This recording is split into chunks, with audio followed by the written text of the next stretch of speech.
Hello students, welcome back. We were learning about uses of microbes. The next topic which we stopped at was microbes as biocontrol agents. I had explained what biocontrol is. किसी organism का ही use करके आप किसी दूसरे organism की growth को रोकते हो, that is called biocontrol. This is natural method. Okay, it's a natural method of pest and pathogen control involving use of viruses, bacteria or other insects. That is called biocontrol or biological control. एक example तो हमने पहले भी पढ़ा था. We use a fish, Gambusia, लेकिन वो microbe नहीं है, वो फिश है. लेकिन उसी तरह की चीज़ एक दूसरे ऑर्गेनिज्म का यूज किया जाएगा किसी और को कंट्रोल करने के लिए. एक एग्जांपल है Trichoderma. It's a fungus. Okay, it lives in root system of higher plants. आप क्या बोलते हो उसे? माइकोराइजा. तो ये बहुत सारे दूसरे पैथोजेंस को भी कंट्रोल करने में हेल्प करता है ताकि जो बड़े ट्रीज़ हैं उनको नुकसान ना हो. Then there is a bacteria, agrobacterium radiobacter. ये नॉन पैथोजेनिक होता है, जो अपने ही जीनस एग्रोबैक्टीरियम की ही दूसरे स्पीसीज ट्यूमेफेशियंस को कंट्रोल करता है. ट्यूमेफेशियंस जो है एक सपोज कर लो क्राउन गॉल डिजीज़ करता है प्लांट्स के अंदर. It's like a cancer of plant, जो कि एग्रोबैक्टीरियम ट्यूमेफेशियन से होता है. तो this is controlled by agrobacterium radiobacter. There is no side effects. इसी तरीके से बैक्टीरियोवायरसेस होते हैं. They are use to control insects and other kind of small micro organisms. Since they are what biological agents, there is no harmful effect such as that of fertilizers, pesticides, weedicides. इन सब की बहुत chemicals होते हैं वो सब, लेकिन इन सब का कोई हार्म नहीं है. ठीक है. There is a term integrated pest management. Integrated मतलब दो अलग अलग चीज़ों को कंबाइन करके पेस्ट मतलब हार्मफुल ऑर्गेनिजम्स को कंट्रोल करना. एक होता क्या है, जब आप केमिकल वीडिसाइड्स, फंगसाइड्स ये सब जो होते हैं उनके साथ साथ जब आप बायोलॉजिकल एजेंट को यूज़ करते हो, मतलब दो तीन अलग अलग मेथड को आप कंबाइन कर देते हो, उसी को इंटीग्रेट कर दिया. The such kind of step to control the pests means pathogens is called integrated pest management. Okay, क्योंकि कभी कभी सिचुएशन ऐसी होती है कि सिर्फ बायोलॉजिकल कंट्रोल नहीं किया जा सकता, कुछ केमिकल्स भी रिक्वायर्ड होते हैं, तो दोनों को कंबाइन कर दिया जाता है. थोड़ा सा केमिकल पेस्टिसाइड्स यूज़ कर लेंगे एंड थोड़ा सा बायो कंट्रोल एजेंट्स यूज़ कर लेंगे. अब इस बायो कंट्रोल एजेंट्स में अलग अलग टाइप्स हैं. जैसे बायो पेस्टिसाइड्स, तो वो क्या होते हैं? Which control the growth of weeds, insects, pathogens. ठीक है. बैक्टीरिया, वायरस, प्रोटोजोआ, फंगस, बहुत सारी चीज़ों को यूज किया जाता है as a bio control agent और बायो पेस्टिसाइड्स. इसमें एक बहुत ही इंपॉर्टेंट है bacillus thuringiensis. Bacillus thuringiensis, it's a bacteria. It has a special protein called cry protein, CRY, cry protein. ये प्रोटीन क्या करता है? that can kill the larva of insects. ठीक है. तो Bacillus thuringiensis जो होता है BT, ये स्मॉल में रिप्रेजेंट करते हैं. तो इसके अंदर क्राई प्रोटीन होता है जो कि इंसेक्ट्स वगैरह को मार देता है. कॉटन का जो प्लांट होता है वो बहुत ज़्यादा ये ससेप्टेबल होता है इंसेक्ट्स वगैरह से. ओके. तो उस बैक्टीरिया के अंदर जो जीन प्रोड्यूस करता है क्राई प्रोटीन को, उसको निकाल के और उसको ये ट्रांसफ़र कर दिया गया है कॉटन प्लांट के जीनोम में. तो ऐसे कॉटन प्लांट को बोला जाता है BT cotton, bacillus thuringiensis mixed cotton. मतलब कॉटन का जो जीन है, डीएनए है, उसके अंदर इसका जीन ट्रांसफ़र कर दिया गया है. कैसे करते हैं ये सब हम पढ़ेंगे बायोटेक्नोलॉजी में. जीन ट्रांसफ़र बोलते हैं इसे. ठीक है. Gene therapy. तो अब क्या है, बीटी कॉटन उस क्राई प्रोटीन को प्रोड्यूस करना शुरू कर देगा. तो उसके अंदर नेचुरली अब कोई इंसेक्ट्स का ये नहीं होगा, ग्रोथ नहीं होगा. And it was the first bio pesticide to be used on commercial scale in the world, और इंडिया में भी. बायो हर्बिसाइड्स होते हैं. ठीक है. क्या वो करेंगे? नाम ही हर्बिसाइड्स. तो अनवांटेड वीड्स वगैरह जो कल्टिवेटेड एरियाज़ में छोटे छोटे घास वगैरह जो उग जाते हैं, जो मेन प्लांट की ग्रोथ को कंट्रोल हार्म कर सकते हैं, उसको कंट्रोल करने के लिए जो यूज किया जाता है that is called bio herbicides. कुछ प्लांट्स होते हैं जो नेचुरली अलाउ नहीं करते हैं ग्रो करना वीड्स को अपने साइड बाई साइड, उस ऐसे प्लांट्स को बोला जाता है स्मूदर क्रॉप, जैसे कि barley, rye, millet, sweet clover, अल्फाल्फा, सोयाबीन, सनफ्लावर। इनके अराउंड वीड्स जनरली ग्रो नहीं करते हैं, उनके अंदर नेचुरली एबिलिटी होती है कंट्रोल करने की। ठीक है, फिर आप बायो हर्बिसाइड्स जो है, एक दूसरा तरीका होता है ओपियंशिया। ओपियंशिया क्या, कैक्टस वगैरह होता है, ये भी जो होता है कुछ इंसेक्ट्स होते हैं, जैसे कि एक बहुत ही पॉपुलर इंसेक्ट है कैक्टोब्लास्टिस कैक्टोरम, हार्मफुल इंसेक्ट्स है। ठीक है, तो आसपास में उसके अगर कैक्टस का प्लांट लगा दोगे ओपियंशिया का, तो वो नेचुरली इस इंसेक्ट के ग्रोथ को कंट्रोल कर लेता है। ठीक है, उसी तरीके से बीटल्स होते हैं, chrysolina is a beetle, this is controlled by hypericum perforatum. ठीक है, ये यूएसए में इंट्रोड्यूस किया गया था। इतने सारे नहीं, एक दो नाम याद रखना। ठीक है, फिर कुछ फंगस का भी यूज़ किया जाता है एज अ हर्बिसाइड, जैसे कि फाइटोप्थोरा पैल्मिवोरा। ठीक है, ये साइट्रस प्लांट्स जो होते हैं, मतलब विटामिन सी जैसे नींबू वगैरह, उसके अराउंड ये ग्रो किया जाता है, ये इंसेक्ट्स को ग्रो नहीं करना जाता है। ठीक है, जैसे आपने पढ़ा होगा water hyacinth, terror of Bengal, Eichhornia, उसको भी कंट्रोल किया गया बायो कंट्रोल एजेंट से ही। किससे, सर्कोस्पोरा से एंड अल्टरनेरिया से कंट्रोल किया गया उसे। ठीक है, उसी तरीके से बायो इंसेक्टिसाइड्स भी होते हैं, मतलब ऐसे बायोलॉजिकल एजेंट्स जो इंसेक्ट्स को किल करते हैं, जैसे कि लेडीबग, प्रेइंग मैंटिस, ये सब जो होते हैं दूसरे छोटे मोटे इंसेक्ट्स और एफिड्स को कंट्रोल करते हैं।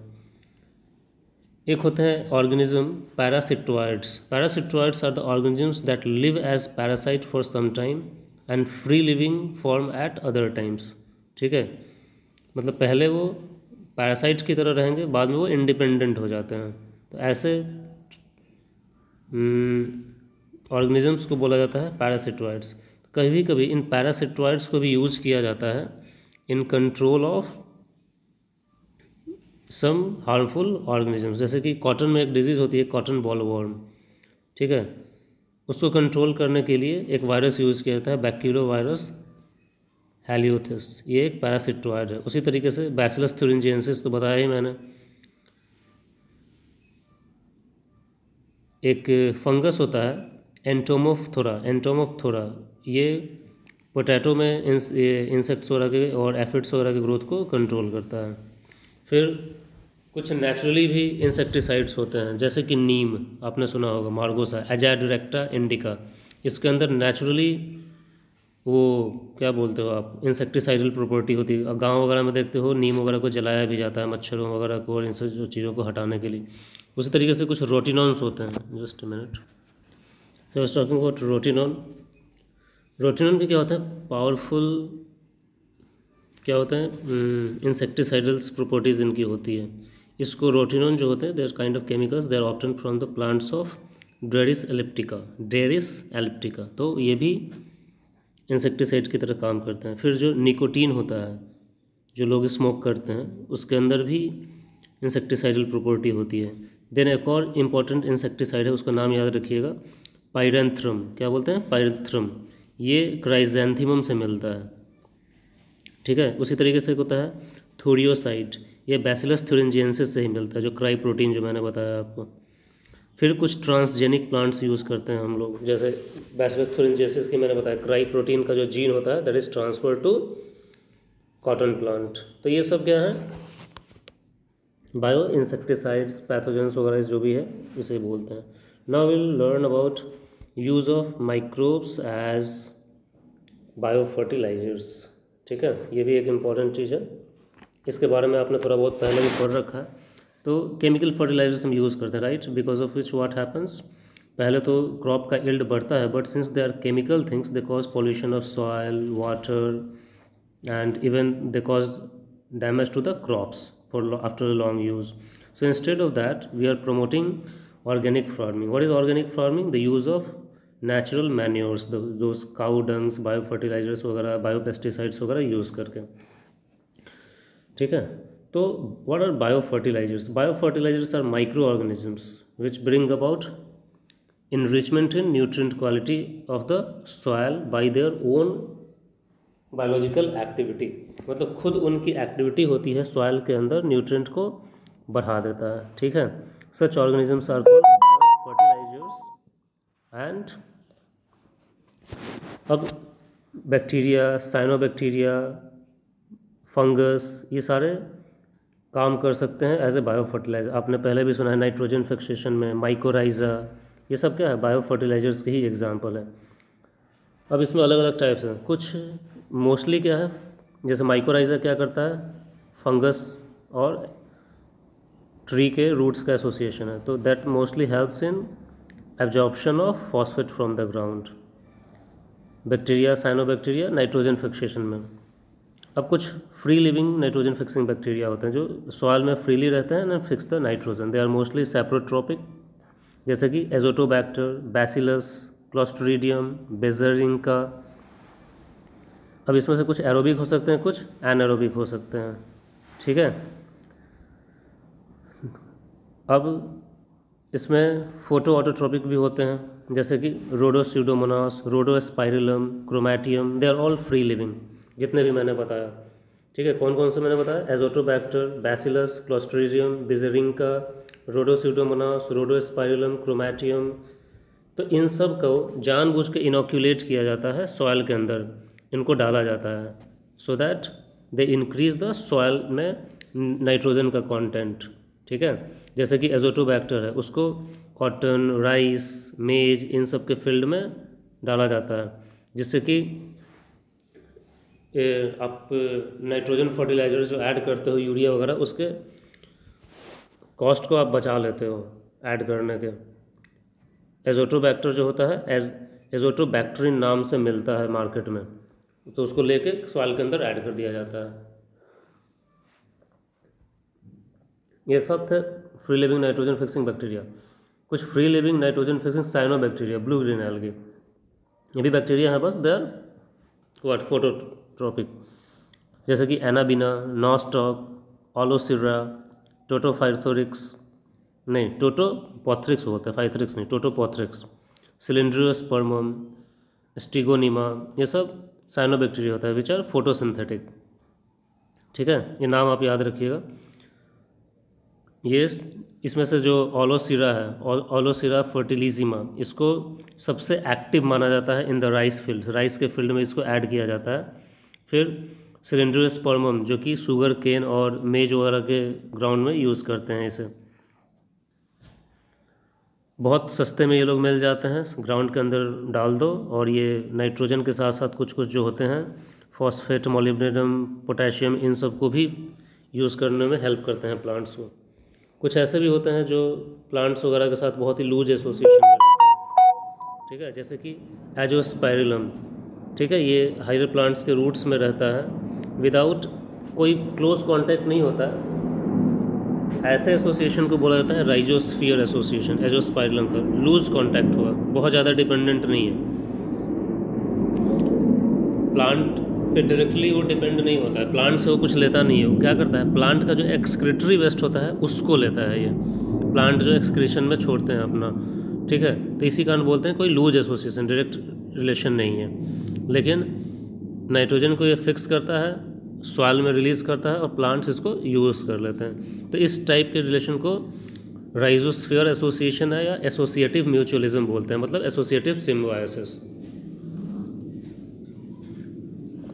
कुछ होते हैं सिम्बायोटिक नाइट्रोजन फिक्सेस, जो एकदम क्लोज कांटेक्ट में रहते हैं, दोनों को फ़ायदा है, म्यूचुअल बेनिफिशियल रिलेशन। बैक्टीरिया को फूड मिल जाता है, अपना रहने का जगह मिल जाता है और प्लांट्स नाइट्रोजन वगैरह यूज़ कर लेते हैं, जैसे कि rhizobium, it's a symbiotic nitrogen fiction, जो कि लेग्यूमिनस प्लांट्स, मतलब दाल वगैरह का जो होता है, बीन्स वगैरह, उनमें मिलता है।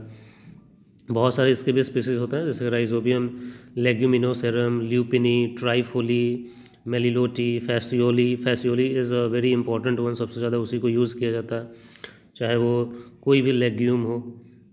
और काउपी, उन सब में भी यूज़ किया जाता है। Everything is a type of legume, जो भी आप ग्राम सीड्स खाते हो, कैजनस कजन जो मतलब अरहर का दाल जो खाते हो, बीन्स, ये सारे चीज़ों में होता क्या है, ये जो राइजोबियम होता है सिम्बायोटिक बैक्टीरिया, इसके अंदर एक रेडिश पिंक कलर का एक पिगमेंट होता है जिसको बोला जाता है leg haemoglobin, LEGHEMOGLOBIN, leg haemoglobin. उसी के हेल्प से वो नाइट्रोजन को नाइट्रेट और नाइट्राइट में कन्वर्ट करता है। एक दूसरा होता है बैक्टीरियम फ्रैंकिया, ठीक है। इसका कैरेक्टर फंगस और बैक्टीरिया दोनों जैसा होता है, इस कारण इसको बोला जाता है माइसीलियल बैक्टीरिया। तो इसको भी नॉन लेग्यूमिनस प्लांट्स में ग्रो करवाया जाता है, जैसे कि कैजुरिना, एलनस, इन सब में। एक और होता है symbiotic bacteria xanthomonas and mycobacterium, तो इनको भी ग्रो करवाया जाता है नॉन लेग्यूमिनस में। Rhizobium is for leguminous, frankia and xanthomonas are for non leguminous plants. ये थे नाइट्रोजन फिक्सिंग सिम्बायोटिक बैक्टीरिया। अब symbiotic nitrogen fixing cyanobacteria, blue green algae, इसमें भी कुछ इंपॉर्टेंट है। एनाबिना, एजोला, ये दोनों का एसोसिएशन बहुत ज़्यादा इंपॉर्टेंट हो जाता है for what you call that, rice की ग्रोथ के लिए बहुत ज़्यादा यूज किया जाता है, खास करके साउथ ईस्ट एशियन कंट्रीज जैसे कि चाइना वगैरह में। Anabaena azolla is a combination. फिर ये लाइकेंस में भी मिलते हैं, साइकस के रूट्स में मिलते हैं, लीवरवोर्ट्स में मिलते हैं। ये लोग फ्रीली फ्रेश मतलब फ्लोट कर सकते हैं वाटर के ऊपर, और इनका नंबर बहुत इजीली बढ़ता रहता है। एक बार आपने डाल दिया इनको सॉइल में या पानी में, राइस की खेती के लिए मोस्टली यूज़ करते हैं तो पानी होता ही है, और ये अपने आप इनका नंबर बढ़ते रहता है, बहुत इजीली मल्टीप्लाई करते हैं ये लोग। ये प्लांट्स के जो लीव्स वगैरह होते हैं उनकी कैविटीज़ में कहीं पे होल वगैरह करके पड़े रहते हैं उसके अंदर, and they keep on fixing the nitrogen. इसके अलावा माइकोराइज़ा, आपको पता है ये इस चीज़ के बारे में, माइकोराइज़ा के बारे में। माइकोराइज़ा क्या होता है, इससे mutual beneficial between a fungus and the root of higher plants. इसमें सबसे ज़्यादा फंगस जो सबसे ज़्यादा यूज होता है दैट इज़ ग्लोमस स्पीसीज़ का जो होता है वो, ठीक है।